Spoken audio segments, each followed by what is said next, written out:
Welcome to Trading Lounge and the Australian Report.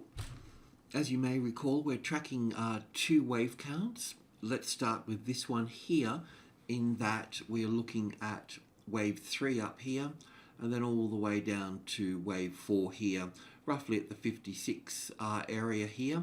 And we're looking at that in a simple A wave down here in 5 waves, an A and a B and a C for the B wave here, and then 5 waves down for the C wave here as 1 and 2 and 3 and 4, and then down for 5 here. So that's one count here. The other count is much the same, but it's just a little bit more complicated in terms of wave B here. So let's go in and have a look at that on the 4-hour chart, and then we'll start looking at strategies and so on here.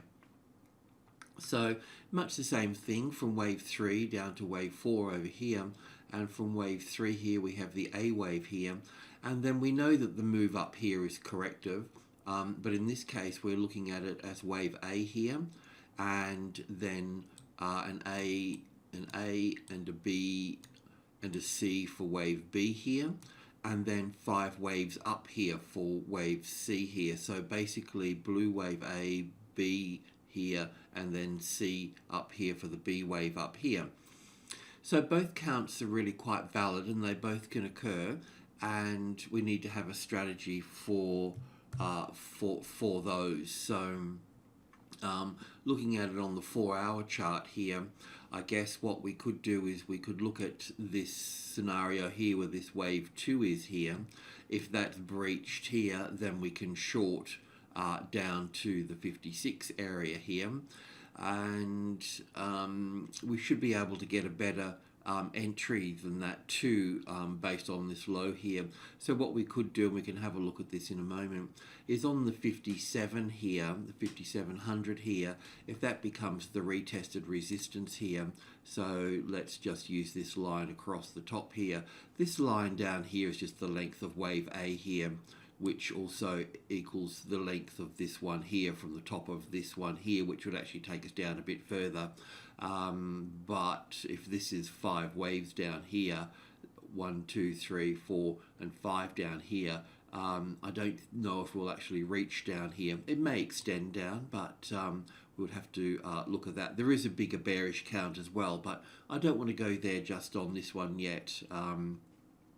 So on the 5700 here, you know the routine here. If the market comes down to the, say, just using this as an example here of the 5700, which it is now, and it will bounce off it. When it goes through here, just be mindful that most of the time you'll get a retest coming in there, and then you'll have your reference point as such 1 point below, or using your idea of the trading levels to understand the exact price as such. But then, you know, so basically the move just basically migrating from being support to resistance. So it basically confirms that you're on the right track at that point. So look, we've got these two counts here. Let's just go to, okay, so we've got this one here where we've got the A wave, the B wave, and 5 waves up for the C wave here of 1, 2, 3, 4, 5. And I kind of like this a little bit as well, because this is why we're here, is this is CBA here, and we know that CBA, we were looking at this as 5 waves down to this point here, and then we were looking for a move up here. Now, it also moved up into its box up here, which is good, but the problem with that is that it's basically given us a 5-wave structure up here. So I was thinking that, well, if there's going to be 5 waves here, then we're going to get a B wave over here, and then a C wave back up here. So we are getting that. This B wave could get a bit more complicated here as well. That's a situation here that we need to sort of take on board here as well, because this move up through here, this move can be 5 waves down here with an A and a B and a C finishing here.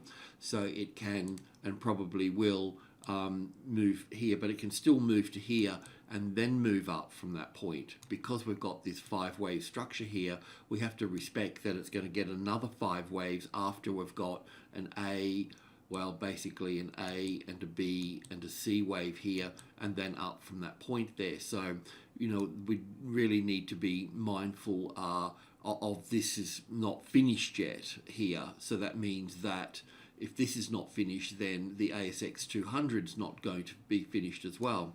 But I want to go to the tick chart here, and I kind of like this count, even though it's the sort of perhaps not the right one. So in this case here, we've got we've got this needs to go. This B wave needs to go over here, B, C. So we need to call this the A wave over here.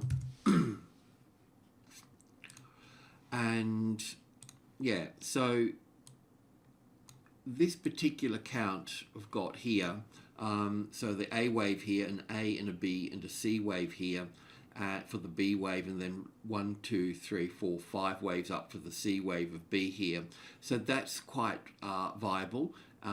If this 57 gets the retested resistance, then we need to be looking at the short side from that point, and we'll get to that in a moment. And then that would make, if we do get a move coming down here, then we need to call this in as basically wave 1 here, wave 2 here, wave 3 here in grey here, wave 4 here, and then looking for 5 waves down.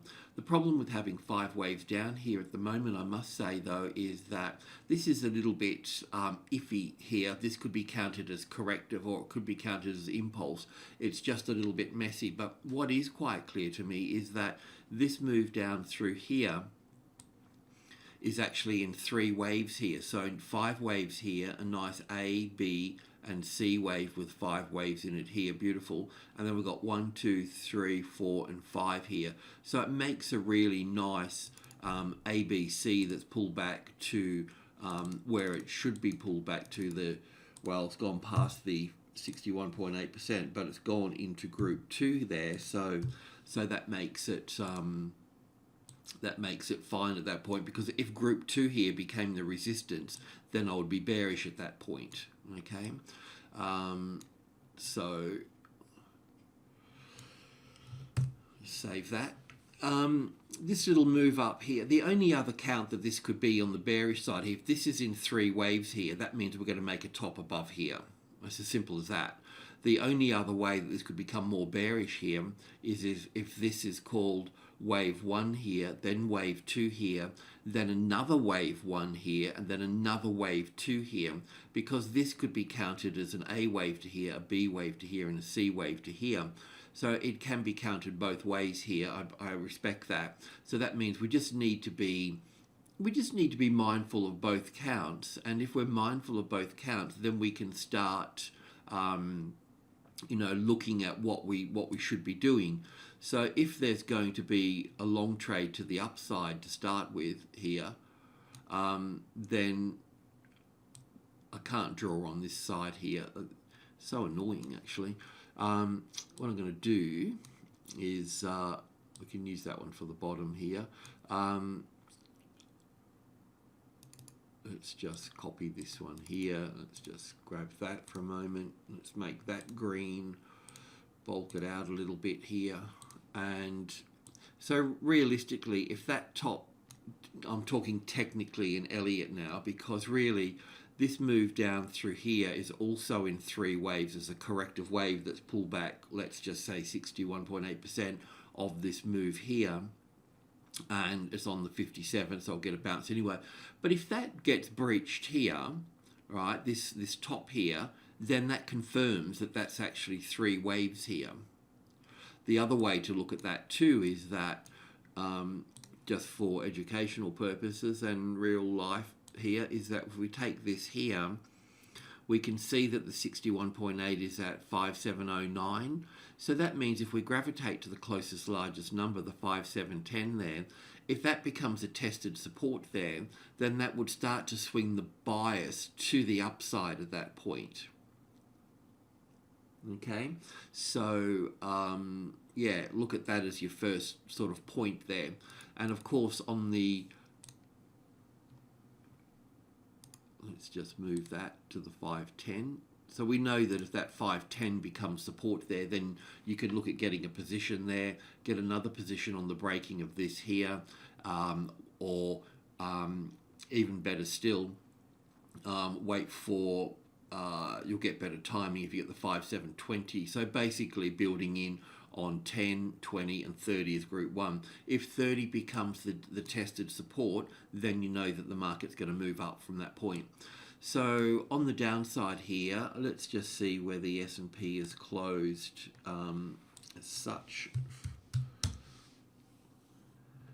So yes, 0.8%, nearly 1% down. So we're going to see a little bit of weakness on the open, but the S&P is rallying off 2420. So yeah, there should be some support there.